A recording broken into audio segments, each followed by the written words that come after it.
Tamil Nadu chief minister Vijay அவர்களை பற்றி ஒரு வீடியோவில் நான் பேசியிருந்தேன்.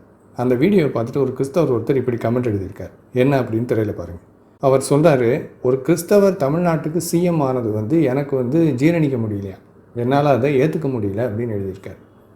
சரி, இவர் சொல்கிற மாதிரியே வச்சுக்கோ, விஜய் அவர்கள் ஒரு கிறிஸ்தவர் அப்படின்னு வச்சுக்கோ. ரெண்டாவது, அவர் சிஎம் ஆனதை என்னால் ஏற்றுக்க முடியல அப்படியும் வச்சுக்கோ. இப்போ கேள்வி என்னென்னா, கிறிஸ்தவர்கள் விஜயை ஒரு கிறிஸ்தவர்னு ஏற்றுக்கிறாங்களா? அப்படின்னா தேர்தலுக்கு முன்னால் ஏன் விஜய்க்கு அவங்க ஆதரவு கொடுக்கல? இந்த தமிழ்நாடு சட்டமன்ற தேர்தல் நடந்தது இல்லையா சமீபத்தில், இதுக்கு முன்னால் திமுக ஜெயிக்கணும் அப்படின்னா கிறிஸ்தவங்க ஜெபம் பண்ணிகிட்டு இருந்தாங்க. அதுவும் திமுக வேட்பாளர்களை தங்களுடைய சர்ச்சுக்குள்ளே கூட்டிகிட்டு போய் அங்கே வச்சு ஜெபம் பண்ணாங்க அவங்க ஜெயிக்கணும்னு.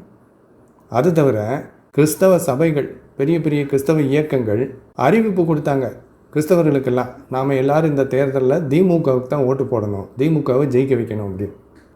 இந்த நியூஸ் பேப்பரில் கூட அந்த செய்தி வந்திருக்கு பாருங்கள்.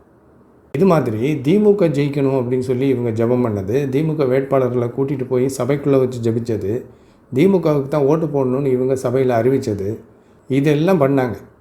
ஆனால் இவங்களுடைய எல்லா முயற்சியும் தோல்வி அடைஞ்சிருச்சு. இவங்க ஜெபங்கள் வழக்கம் போல் ஃபெயிலியர். திமுக தோற்று போச்சு, விஜய் ஆட்சிக்கு வந்துட்டார். இப்போது இவங்க பண்ண எல்லாத்தையும் மறைச்சி அவர் ஜெயிக்கணும் அப்படின்னு சொல்லி இவங்க ஜெபம் பண்ண மாதிரி காட்டிக்கிட்டு கிறிஸ்தவர் சிஎம் ஆனதை என்னால் ஏற்றுக்க முடியலன்னு பேசிகிட்டு இருக்கிறாங்க. என்னால் ஜீரணிக்க முடியலையா? எனக்கு ஒரு பிரச்சனையும் இல்லை கிறிஸ்தவர் தமிழ்நாட்டுக்கு முதலமைச்சர் ஆகிறது. ஒரு கிறிஸ்தவர் தமிழ்நாட்டுக்கு முதலமைச்சர் ஆகிறாருன்னா தமிழ்நாட்டு மக்கள் அவ்வளவு பரந்த மனப்பான்மையோடு இருக்கிறாங்கன்னு அர்த்தம். சரி, அது இருக்கட்டும். இப்போ நாம் இதில் கவனிக்க வேண்டியது என்னென்னா, சிஎம் விஜய் இருக்கார்ல, இவர் ஒரு கிறிஸ்தவராக இருக்கிறது மிகவும் சந்தோஷமான ஒரு விஷயம். அதுவும் எனக்கு. காரணம் என்னென்னா, இவர் இந்த கிறிஸ்தவங்க இருக்கிறாங்க பாருங்கள், இந்த கிறிஸ்தவ கூட்டம், இவங்கள மாதிரி குறுகிய மனப்பான்மை உடையவர் கிடையாது. இவங்க என்ன பண்ணுறாங்க, கிறிஸ்தவர்கள், ஒரு கிறிஸ்தவ பெண் சர்ச்சுக்குள்ளே வர்றாங்கன்னு வச்சுக்கோங்க, அவன் நெத்தியில் பொட்டு இருந்ததுன்னா உடனே மேலே விழுந்து பிறண்டி பொட்டை அழிச்சிட்டு தான் விடுவாங்க. பொட்டு வச்சுக்கக்கூடாது, இது இயேசுவுக்கு விரோதமான காரியம், இயேசுவின் இரத்தத்தாலே கழுவப்பட்ட உன்னுடைய நெற்றியிலே அந்நிய தெய்வங்களின் அடையாளங்கள் இருக்கக்கூடாதுன்னு சொல்லி அந்த பொண்ணை போட்டு பாடாப்படுத்தி அந்த பொண்ணோட நெற்றியில் இருக்கிற பொட்டை எடுக்கிற வரைக்கும் விடமாட்டாங்க. அப்படிப்பட்டவங்க கிறிஸ்தவங்க. ரெண்டாவது, ஒரு கிறிஸ்தவர் ஒருத்தர் இந்து கோயிலுக்கு போனார்னா இவங்க என்ன பண்ணுவாங்க, உடனே நீ அந்நிய தெய்வங்கள் இருக்கின்ற இடத்திற்கு போய் விட்டாய், நீ அந்நிய தெய்வங்களுக்கு இடம் கொடுத்து விட்டாய், பைபிள் சொல்கிறது பிசாசுக்கு எதிர்த்து நில்லுங்கள் அப்படின்னு, சாத்தானுக்கு இடம் கொடுக்கக்கூடாதுன்னு வேதம் எச்சரிக்கிறது. அப்படி இருக்கும்போது நீ அந்த இடத்துக்குள்ளே போயிட்டு வந்திருக்கிற, நீ தேவனுக்கு விரோதமான காரியத்தை பண்ணிட்ட அப்படின்னு சொல்லி அந்த கிறிஸ்தவரை போட்டு மிரட்டுவாங்க. அதுவும் ஒரு கிறிஸ்தவர் இந்து கோயிலுக்குள்ளே போய் அங்கே கொடுக்குற பிரசாதத்தை வாங்கி சாப்பிட்டாருன்னா என்னாகும்?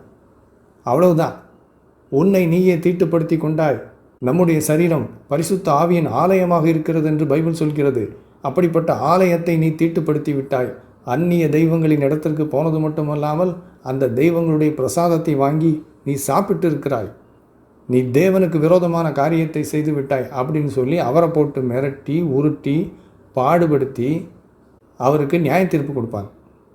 இதுதான் கிறிஸ்தவங்க பண்ணுற வேலை. இப்போது இந்த விஜய் இருக்காரு, இவர் இந்த 3 காரியத்தையும் செய்கிறார்.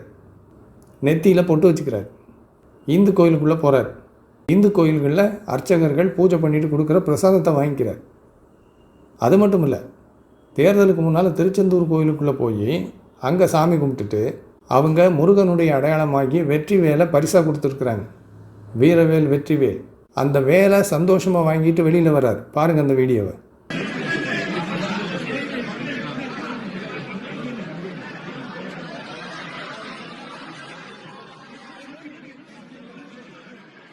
அப்போது ஒரு கிறிஸ்தவர் எப்படி இருக்கணுமோ அப்படி இருக்கிறார் விஜய்.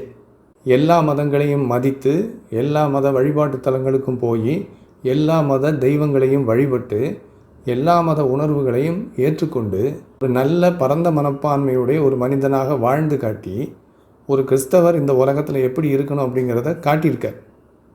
இப்போ ஒரு கிறிஸ்தவர் தமிழ்நாட்டுக்கு சிஎம் ஆகிட்டார்னு ரொம்ப பெருமைப்பட்டுக்கிற இந்த கிறிஸ்தவங்க இவரை போல இருப்பாங்களா?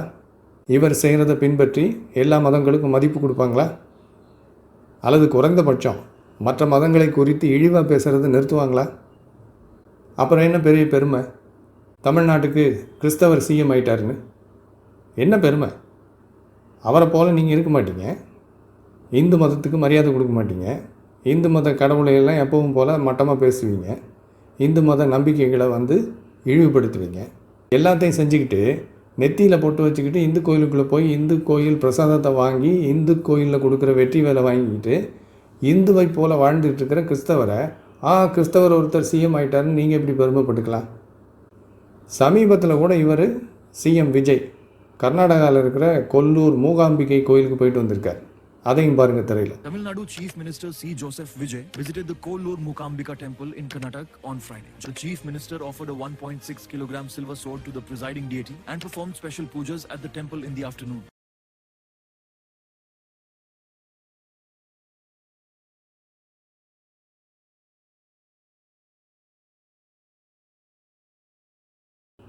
அப்போ எவ்வளோ ஒரு நல்ல ஒரு பரந்த மனப்பான்மையோடு இருக்கிறார். இவரை போய் நீங்கள் கிறிஸ்தவர்னு சொல்கிறதே தப்பு. நான் சொல்கிறேன், கிறிஸ்தவர்னால் இப்படி தான் இருக்கணும். எல்லா கிறிஸ்தவர்களும் இது போல் இருந்தீங்கன்னா கிறிஸ்தவத்தின் மேலே எல்லாருக்கும் ஒரு மதிப்பு வரும், மரியாதை வரும். இருப்பீங்களா? எங்கள் மதம்தான் சிறந்தது, எங்கள் கடவுள் தான் ஒரே கடவுள் அப்படின்னு நீங்கள் வரட்டுவாதம் பண்ணிட்டு தான் இருப்பீங்க. அப்புறம் எப்படி நீங்கள் விஜய் ஒரு கிறிஸ்தவர், அவர் சிஎம் ஆகிட்டார் தமிழ்நாட்டுக்கு, அதை உங்களால் ஜீரணிக்க முடியல, உங்களால் டைஜஸ்ட் பண்ண முடியலன்னு என்கிட்ட சொல்கிறீங்க? எனக்கு ரொம்ப சந்தோஷம் விஜய் அவர்கள் சிஎம் ஆனது. அவர் ஆட்சி நல்லா இருக்குமா நல்லா இருக்காதா அப்படிங்கிறதெல்லாம் எனக்கு தெரியாது. ஆனால் ஒரு கிறிஸ்தவர் எப்படி இருக்கணும் அப்படிங்கிறதுக்கு ஒரு நல்ல எடுத்துக்காட்டாக இன்றைக்கி இருக்கார் ஜோசப் விஜய். உண்மையான கிறிஸ்தவர், நல்ல கிறிஸ்தவர், மாதிரியான கிறிஸ்தவர்.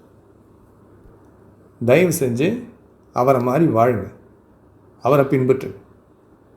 பிறகு நீங்கள் சொல்லுங்கள், ஒரு கிறிஸ்தவர் தமிழ்நாட்டுக்கு சிஎம் ஆனதை குறித்து நாங்கள் பெருமைப்படுகிறோம் அப்படின்னு.